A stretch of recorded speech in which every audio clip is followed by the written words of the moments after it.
This is the story of Shri Aurobindo, a revolutionary, poet, writer, spiritual master. He not only helped free India but gave to all of humanity a new freedom, a new dharma, a new meaning to life.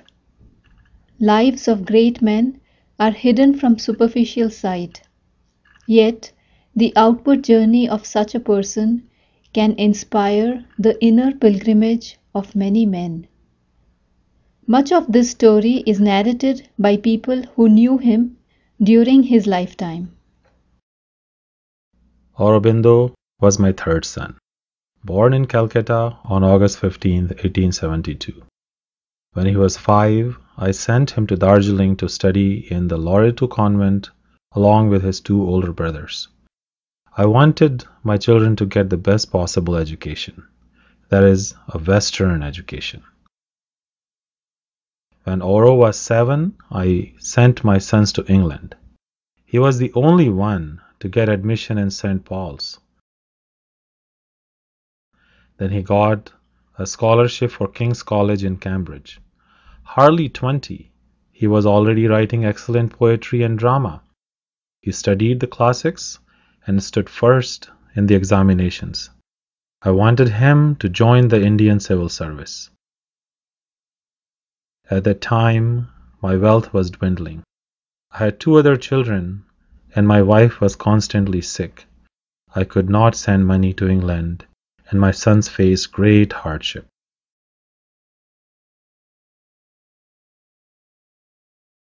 But I did send something else. Newspaper clippings of the atrocities committed by the British. I was getting disenchanted with them. Shri Aurobindo joined a secret society of Indian freedom fighters in England who closely followed the events in insurgent India.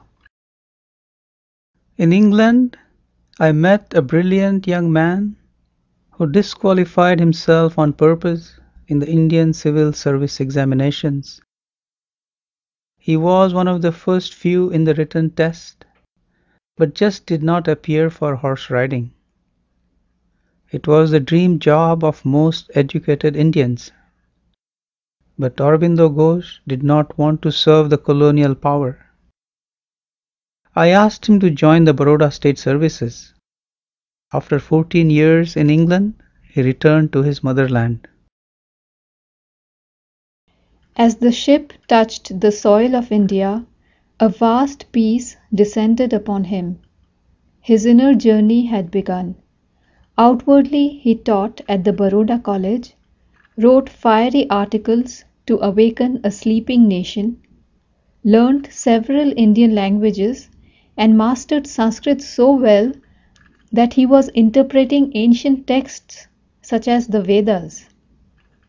In 1901, he married Mrinalini Devi. I had no married life to speak of. I hardly saw my husband. He attended political meetings around the country, wrote in journals, donated whatever money he earned. He had moved to Calcutta from Baroda and had set up a college to spread national education. He was principal of the Bengal National College for 1 year. His writings inspired the need for self-governance, which of course went against the British. They were on the lookout to charge him for sedition. Wherever he went, spies trailed him. Despite the many revolutionary activities, Shri Aurobindo continued his yogic practices. Starting from his Baroda days, he had several spiritual experiences. In a near fatal accident, he saw the Godhead rising above him and protecting him. In the Shankaracharya hill of Kashmir, he felt the vacant Brahman. In a Kali image, he saw the dance of the universal Shakti. He met a yogi, Vishnu Bhaskar Lele. With his guidance, in 3 days, He had established a silent mind. He described this nirvana experience in a sonnet. All is abolished but the mute alone, the mind from thought released, the heart from grief grow inexistent now beyond belief. There is no I, no nature, known, unknown. The city, a shadow picture without tone, floats, quivers unreal. Form without relief flow, a cinema's vacant shapes, like a reef foundering in shoreless gulfs, the world is done. Only the illimitable permanent is here, a peace stupendous, featureless, still, replaces all. What once was I, in it a silent, unnamed emptiness content, either to fade in the unknowable, or thrill with the luminous seas of the infinite. Asangoham, asangoham, asangoham, punah punaha, Satchidanandarupoham, ahamevahamavyayah, Nitya-shuddha vimuktoham, Nirakarohamavyayah, Bhumanandasvarupoham, Ahamevahamavyayah. The Renaissance in Bengal had begun from the early 19th century with social reformers and spiritual masters. It spread across the nation, and writers and visionaries and soldiers led the popular front.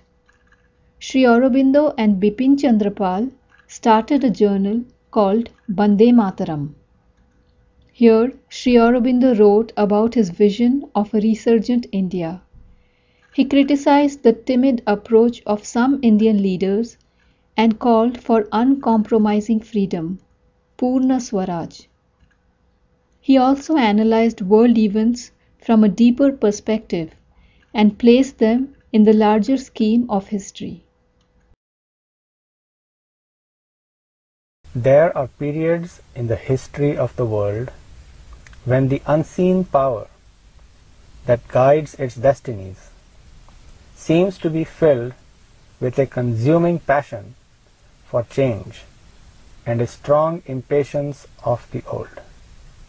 The Great Mother, the Adya Shakti, has resolved to take the nations into her hand and shape them anew.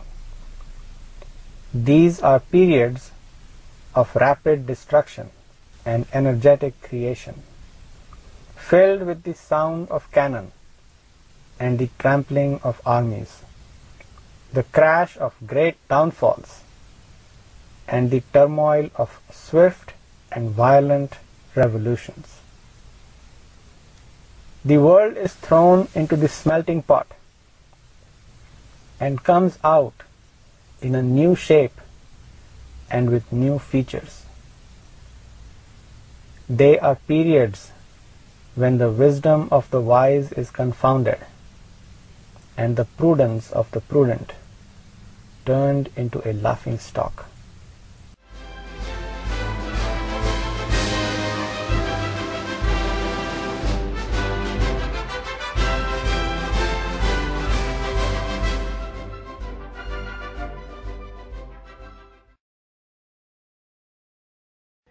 Early in the morning of May 2nd, 1908, the police raided our house and arrested Shejda.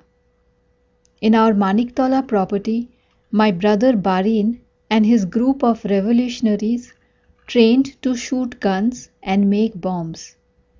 They also read the Bhagavad Gita. 2 days back, an assassination attempt was carried out by the group. The police surrounded the Maniktola gardens and arrested everybody, including Barin. Throughout the following year, I raised money for the court case. We had a most able man defending them, Chittaranjan Das. In the Alipur jail, Shejda was immersed in the yoga. When he was acquitted, this is what he said to a rejoicing crowd. I looked at the jail that secluded me from men, and it was no longer by its high walls that I was imprisoned. No, it was Vasudeva who surrounded me. I walked under the branches of the tree in front of my cell, but it was not the tree. I knew it was Vasudeva. It was Sri Krishna, whom I saw standing there and holding over me his shade. I looked at the bars of my cell, the very grating that did duty for a door, and again I saw Vasudeva. It was Narayana who was guarding and standing sentry over me. Or I lay on the coarse blankets that were given me for a couch and felt the arms of Sri Krishna around me, the arms of my friend and lover. This was the first use of the deeper vision he gave me. I looked at the prisoners in the jail, the thieves, the murderers, the swindlers, and as I looked at them, I saw Vasudeva. It was Narayana whom I found in these darkened souls and misused bodies.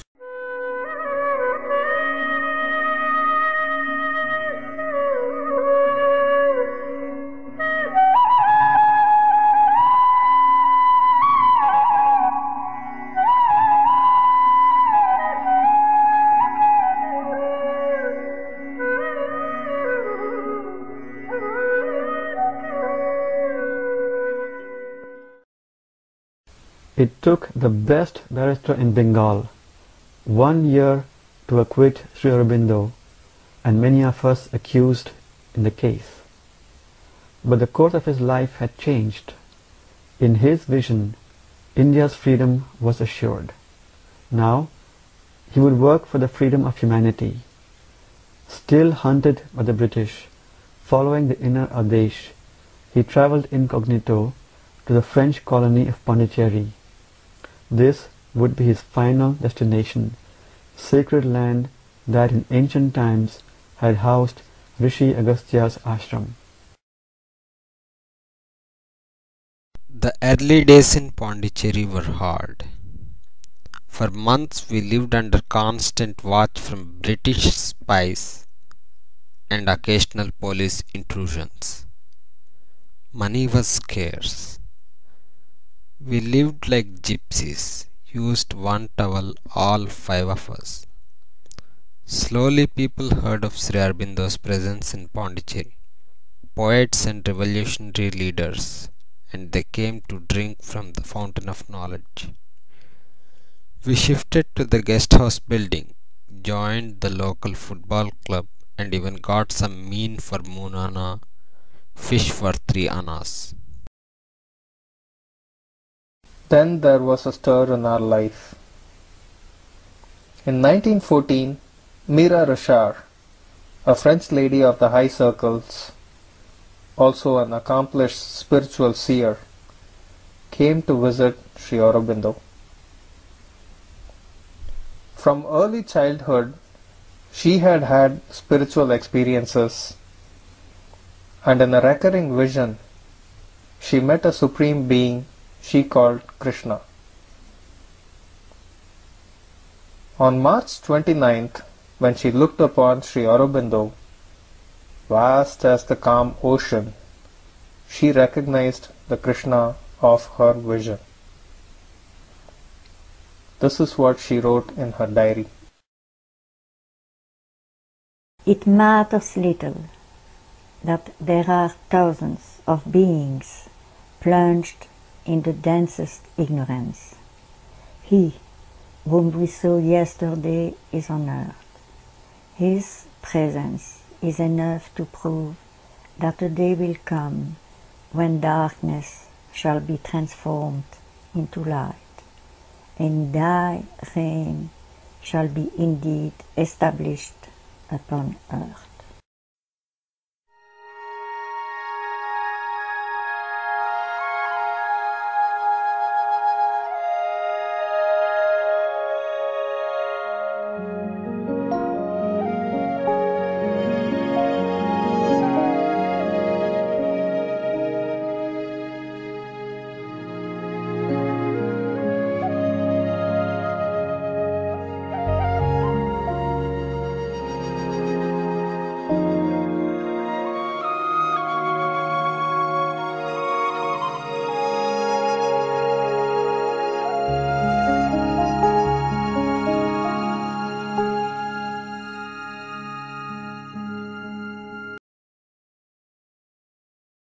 I was 17 years old when the Great War broke out.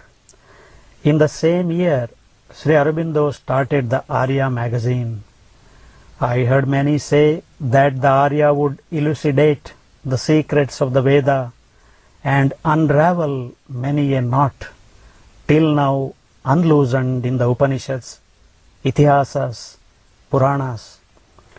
I heard many also declare Shri Aurobindo had founded a new method of yoga for the sake of mankind and would divulge in the Arya the characteristic process of sadhana for following this method. Month after month, for 6 years, his knowledge poured out in these 64 pages. The life divine, the synthesis of yoga, the human cycle, on Vedas, Upanishads, the Gita, on poetry.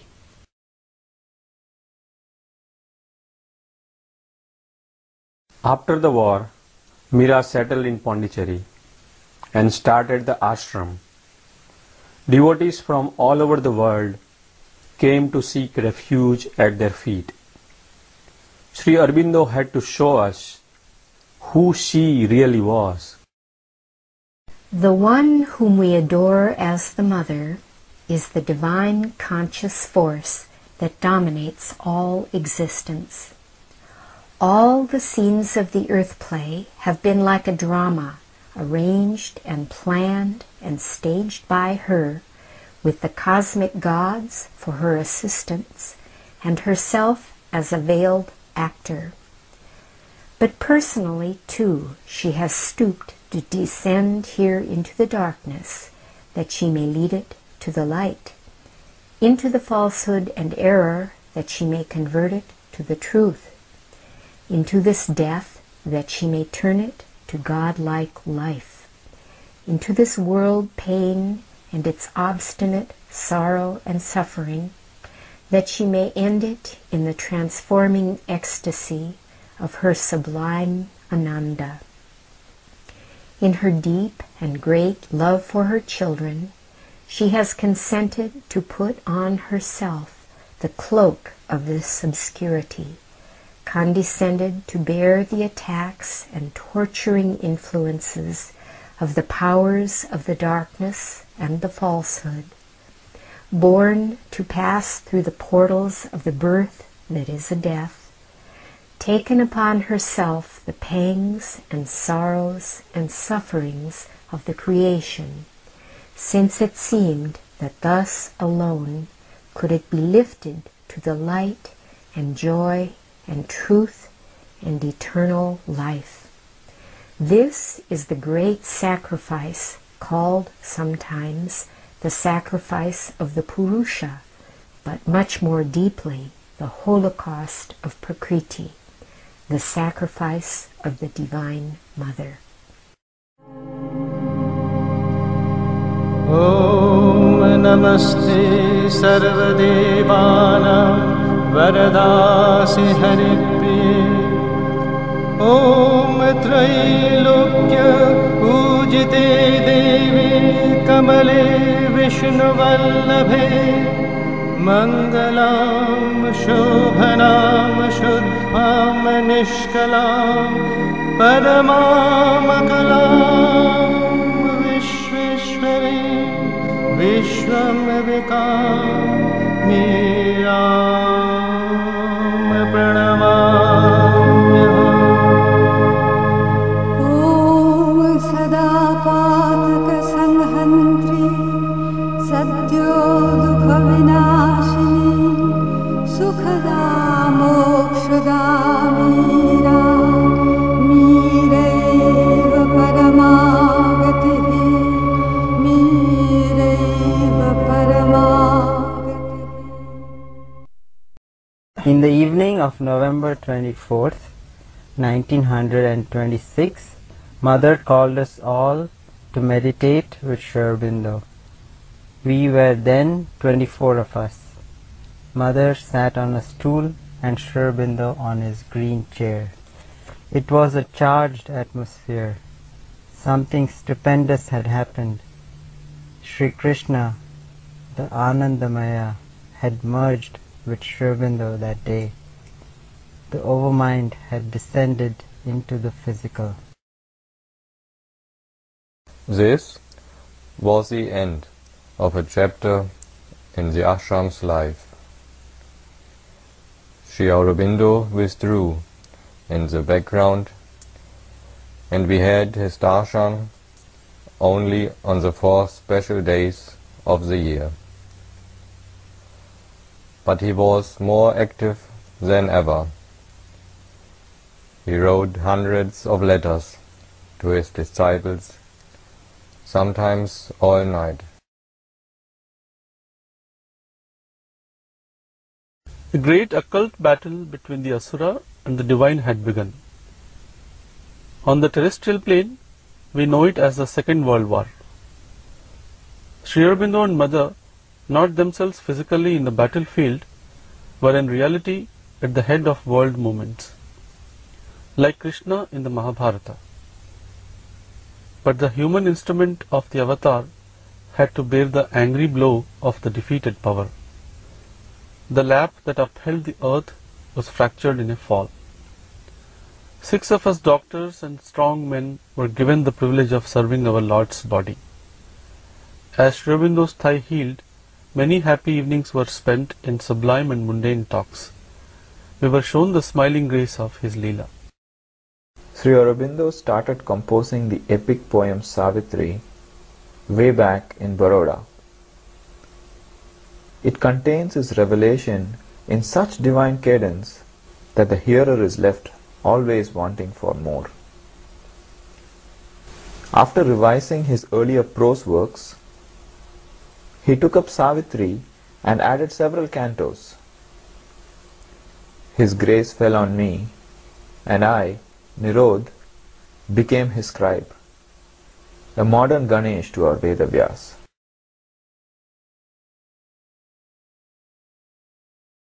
O force-compelled, fate-driven, earth-born race, O petty adventurers in an infinite world, and prisoners of a dwarf humanity, how long will you tread the circling tracks of mind around your little self and petty things? But not for a changeless littleness were you meant, not for vain repetition were you built. Out of the immortal's substance you were made. Your actions can be swift revealing steps. Your life a changeful mold for growing gods. A seer, a strong creator is within. The immaculate grandeur broods upon your days. Almighty powers are shut in nature's cells. A greater destiny waits you in your front. This transient earthly being, if he wills, can fit his axe to a transcendent scheme.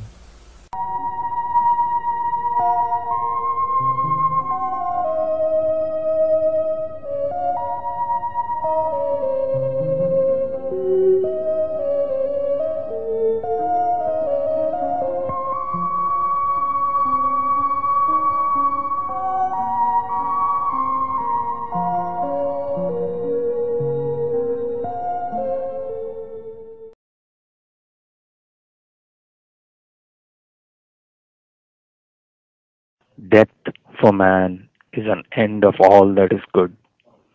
Not so for the avatar. When the material envelope has been spent, he puts on subtler robes and sojourns in ideal airs.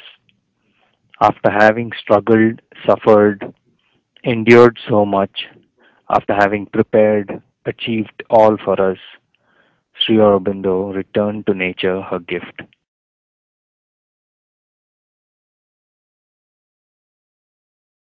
On a desperate stair my feet have trod, armored with boundless peace, bringing the fires of the splendor of God into the human abyss. The gulf twixt the depths and the heights is bridged, and the golden waters pour down the sapphire mountain rainbow-ridged, and glimmer from shore to shore.